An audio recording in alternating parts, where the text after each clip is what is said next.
pessoal, sejam todos aí muito bem-vindos aqui ao nosso LAC Concursos. Eu sou o professor Alex Mendes, sou professor de Economia e de Finanças Públicas e nós estaremos, a partir de agora, iniciando para você um curso completo de Finanças Públicas. Dentro do nosso curso de Finanças Públicas, nós teremos oportunidade de falar desde as funções do governo, falando aí sobre princípios teóricos da tributação, indo até a história das finanças públicas no Brasil. De maneira que nós tenhamos um curso aí absolutamente completo, né, com todos os tópicos que são cobrados aí nas principais bancas, né, espalhadas pelo Brasil. Da mesma maneira, ao final, né, de cada tópico, de cada conjunto de conhecimentos, nós teremos oportunidade de realizarmos juntos, né, bateria de exercícios, a fim de que a gente possa aferir como que a banca cobra determinado conteúdo, né, e efetivamente consolidar o nosso conhecimento. Sendo assim, né, o nosso primeiro papo da nossa aula de hoje vai versar a respeito de falhas de mercado. Nós vamos tentar entender o que é uma economia de mercado, por que essa economia muitas vezes apresenta falhas e por que nós temos a necessidade de intervenção do agente governamental. Tudo bem? Bom, para iniciarmos então o nosso papo, a primeira coisa que a gente tem que se lembrar é o que é mercado. Quando nós estamos falando a respeito de mercado, nós estamos falando basicamente do local ou do contexto onde as relações de oferta e de demanda ocorrem. Lembre-se você que todas as vezes que eu tenho de um lado um ofertante e do outro lado, então, um demandante, o mercado ocorre. Mas esse mercado não necessariamente é simplesmente um local. Um exemplo clássico de mercado como um local é o supermercado, onde você tem, de um lado, todas as empresas que são ofertantes dos mais diversos bens, que vai desde itens, né, de higiene e limpeza, pessoal e para casa, a alimentação e outros. E do outro lado, tem a minha pessoa, tem a sua pessoa, que somos os demandantes desse bem. Sendo assim, nós podemos caracterizar o supermercado como o local onde há uma interação entre a oferta e a demanda. Ora, todas as vezes que eu tenho uma interação entre a oferta e a demanda, eu tenho então a condição de um mercado. Mas ocorre também, e cada vez mais nos dias de hoje, que o mercado também é o contexto de relações onde acontecem a oferta e a demanda. Pense, por exemplo, no mercado de trabalho. Não necessariamente o mercado de recrutamento para o mercado de trabalho será um local. Ele pode ser um anúncio em um jornal, um anúncio num site, pode ser uma empresa de headhunters, pode ser cadastramento de currículo, pode ser através de uma empresa que esteja encarregada de selecionar, né, o material humano que a empresa precisa, enfim, pode ser por indicação de amigos, não necessariamente é um local. E mesmo assim, de um lado, eu tenho os trabalhadores que ofertam a sua força de trabalho e do outro lado, eu tenho a firma demandando. Ora, todas as vezes que ocorre oferta e demanda, eu tenho um mercado. E nesse caso, o mercado é formado por um contexto de relações. Se é assim, se nós já sabemos do que se trata o mercado, a gente precisa entender que nem sempre esse mercado atua com eficiência. E aí, logo de cara, a gente tem que definir o que é que nós estamos chamando de eficiência. Nós vamos definir eficiência como sendo aquela eficiência sob o ponto de vista de Pareto, também chamada de eficiência econômica. Vilfredo Pareto, matemático e economista italiano, se preocupou com uma questão fundamental, ou seja, como é que eu defino uma condição de eficiência econômica.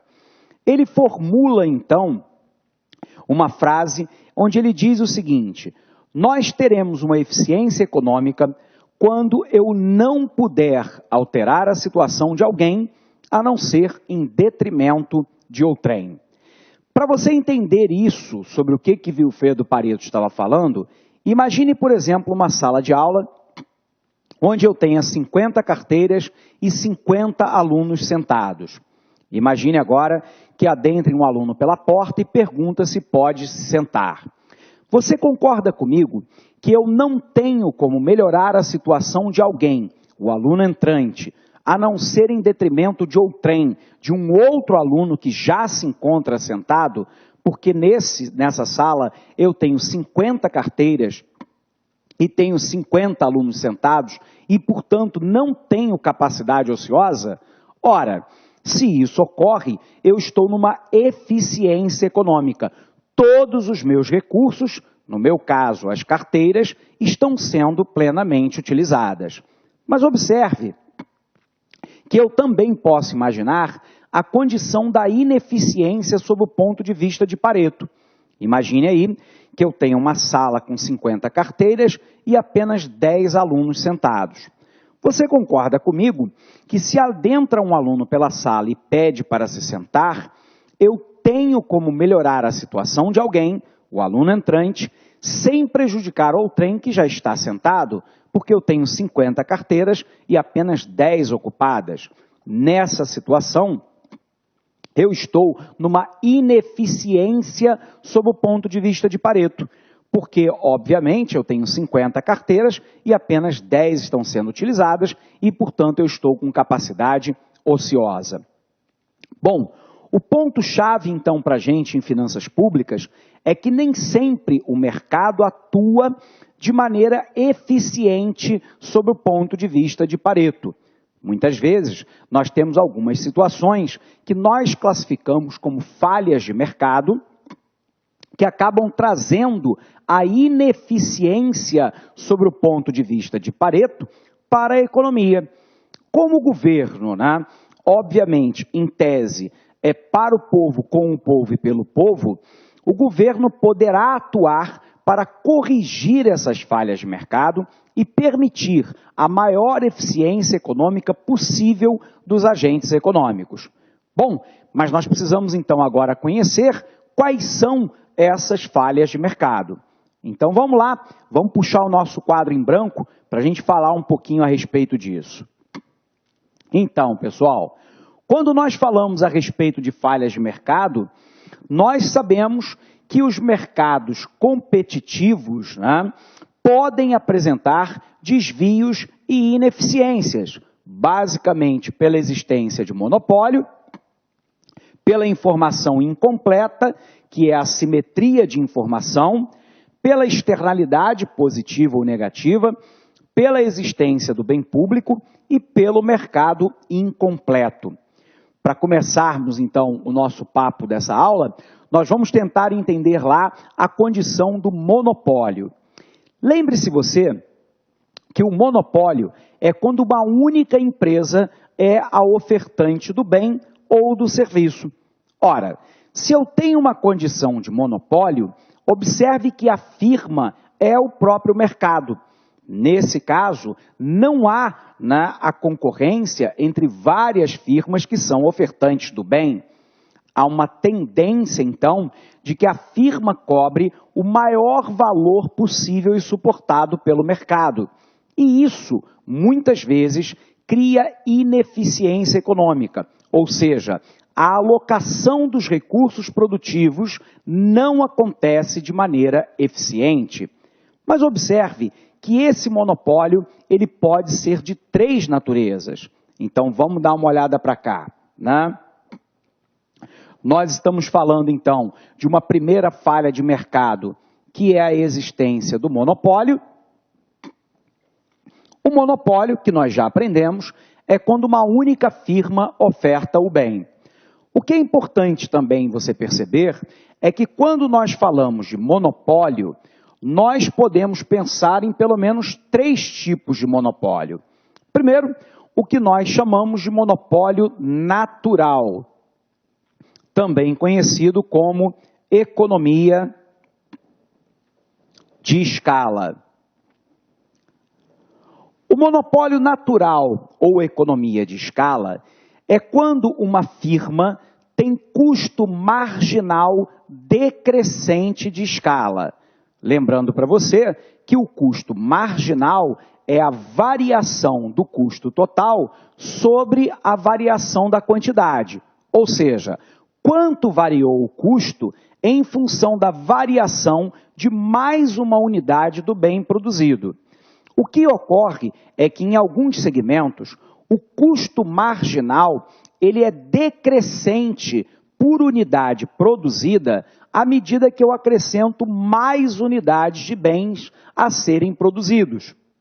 E, nesse caso, quanto mais a firma produz, menor é o custo por unidade produzida. E, sendo assim, óbvio, né, que nós vamos ter grandes empresas participantes desse mercado, no mundo inteiro, que exercem um monopólio natural. A entrada de... Olá, meus amigos, minhas amigas, sou o professor Luiz Antônio de Carvalho e com muito prazer, muita satisfação, estou aqui para convidar vocês a conhecer o nosso curso completaço, atualizado, ponto a ponto do edital para a Secretaria de Fazenda do Estado de Goiás, auditor fiscal da Receita Estadual. Nós, eu, professor Luiz, juntamente com o professor André Fantoni, que é o coordenador desse curso, nós montamos um curso super competitivo, um curso que eu tenho certeza que vai fazer a diferença na sua aprovação. Só com professores top de linha, como você acabou de assistir essa videoaula nossa aí, demonstrativa, essa aula demonstrativa no YouTube. Meus amigos, minhas amigas, essa é apenas 30% de uma aula, tá? A aula tem muito mais coisa, o nosso curso é muito mais completo, nós colocamos aí apenas 40 horas, 45 horas no YouTube. Esse curso tem quase 450 horas. Ah, professor, é bastante coisa? Sim, claro. Legislação específica, direito tributário, contabilidade geral, auditoria, contabilidade avançada, ou seja, e mais todas as outras disciplinas que sempre são cobradas aí em concursos de carreira fiscal. Ó, olha só, quero dar um recado. Nós aqui da Lá Concursos, a partir de 2018, nós iremos atender todos os concursos de carreira fiscal no Brasil. Tá certo? Quer saber mais informações? Envie um WhatsApp para a gente ou acesse nosso site laconcurso.com.br que nós estaremos aqui prontos para te atender. Um forte abraço, fique com Deus. Tchau, tchau. Clique lá.